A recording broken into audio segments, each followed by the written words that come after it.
Hey everyone, I'm Lillian and welcome to my channel. So, applying for scholarships and fellowships are always very difficult, and when I was applying for them, I found that I got a lot of generic advice like start early or, set deadlines and all that stuff. And while those things are important, I've found that they don't really contribute much to the actual application. So in this video, I'm going to be going over things that I've picked up as I've applied for scholarships and fellowships. So for those of you who don't know me, I'm a current PhD student in biology at Harvard University. And what makes me qualified to give a video like this? I worked at the Writing Center at my college, but in addition to that, I've won prestigious scholarships and fellowships, such as the Goldwater Scholarship, NSF GRFP, and the Ford Foundation Predoctoral Fellowship. I've also not gotten a lot of things, so I think I have a lot of experience in terms of what made my application successful and what didn't, and what habits I picked up that really started helping me out. So yeah, let's get started. So, the number one most important thing, if you get anything out of this video, it's this. Read the mission statement of the organization or the scholarship. Here's a bunch of people who want to find someone qualified to fulfill some goal, and in order to fulfill that, they want to give you money.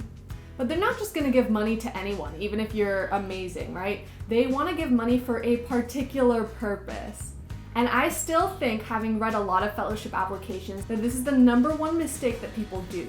They don't read the mission statement. The organization or the scholarship is there to fulfill a certain need.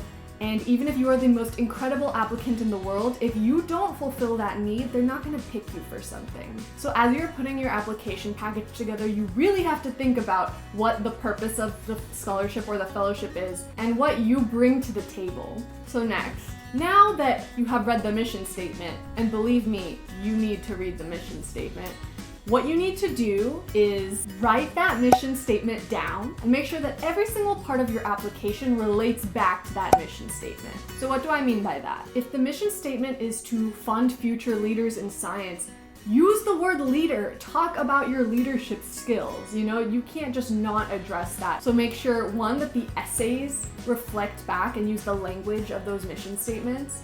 But two, also make sure that your letter of recs reflect that as well. It's one thing to say that you are a leader or you will increase diversity in this field or whatever the mission statement is, but it's another thing for people who are recommending you to say that. So by the time you're done with your essays and by the time you're asking for letters of rec, you need to have this mission statement down and make sure that your letter of rec writers know it as well and refer to it. And when you're done with those essays, you need to go back and make sure you've addressed it, make sure you use the language. So that really is the most important thing.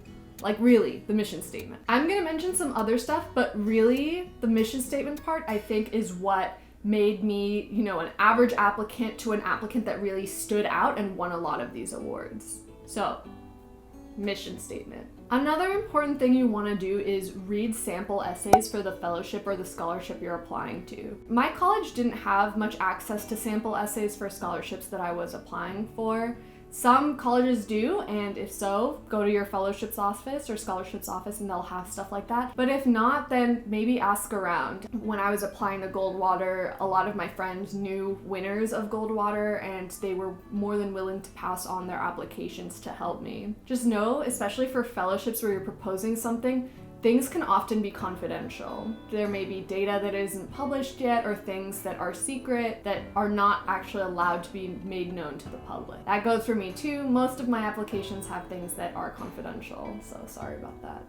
For popular scholarships and fellowships, you can actually probably find sample essays online. And there's another thing you want to think about here. There's sample winning essays and sample losing essays. And I think both are important.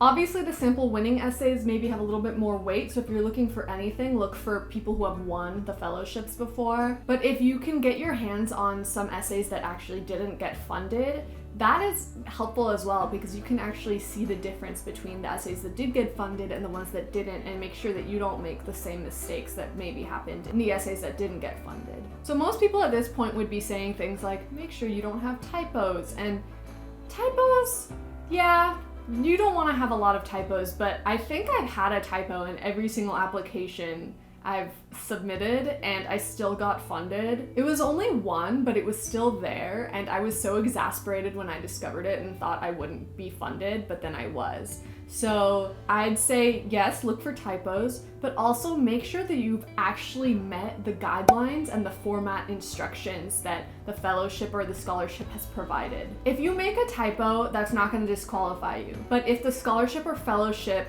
specifically said have 1-inch margins on all sides and you don't have 1-inch margins on all sides, that will disqualify you. You don't want them to think that you don't know how to follow basic instructions. So follow basic instructions. And the last thing I'm gonna say is so cliche, be yourself. Don't try to be someone who you aren't, because it is easy to spot. Present yourself as you are. When I used to work at the Writing Center, a lot of people would present very grandiose pictures of who they are, and their personality was fake in these applications. And believe me, you can tell. It's very hard to be someone other than who you are, so just accept yourself as you are, with your limitations and with your strengths. You are who you are, and just because you're not perfect does not mean you're not worthy of getting a scholarship or a fellowship. In fact, people want to know who it is that they're funding, and you are way more likely to get one of these awards if they have a sense of who you are rather than who you want to be.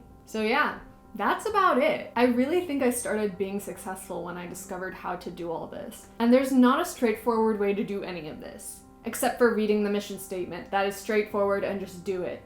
And successful applications are often funded after a lot of practice. I was rejected from 15 fellowships before I ever got my first one. If you don't get a fellowship, try and get feedback. In a lot of fellowships in particular, if you don't get funded, they come with reviewer comments where they tell you what this reviewer thought and, you know, what could be improved and what were the strengths of your application. But if, for example, a scholarship doesn't come with comments or a fellowship doesn't come with comments, maybe you can ask maybe the head of an organization and see if there's any way they can give you feedback on how to strengthen your application. That being said, if it's a really big organization or if they say no, don't pester them. You can also ask professors around you or your teachers for more advice. Feedback is the #1 thing that has helped me the most when it came to rejected applications and turning those into successful ones. And if you get a rejection, that's life. That's a part of the process, and it's very common for people to get rejected. It doesn't mean that you are deficient in any way. It could mean that one of the reviewers was just having a bad day. A lot of it is luck, so just remember that. That being said, just because luck is a huge component of this does not mean that you shouldn't do your research. Make sure that your application is specifically tailored to meet the needs of that scholarship or fellowship. They're gonna give money to people who they think will fulfill their goals. So yeah, those are really the basics, I think, for how to get a successful application. Everything else is just practice and luck. I'm gonna be making specific videos about the fellowships and scholarships that I've received, as they're rather competitive and it can be difficult to find advice about them online. So if you learned anything at all from this video, please like it and subscribe. I'm gonna be making a lot more videos like this in the coming weeks because it's application season, and I want to give back all the help that I received. If you have any other advice to contribute, please leave it in the comment section. Not only would I be grateful, because I'm always looking for more advice, but I'm sure other people would be grateful as well. So yeah, thanks for watching.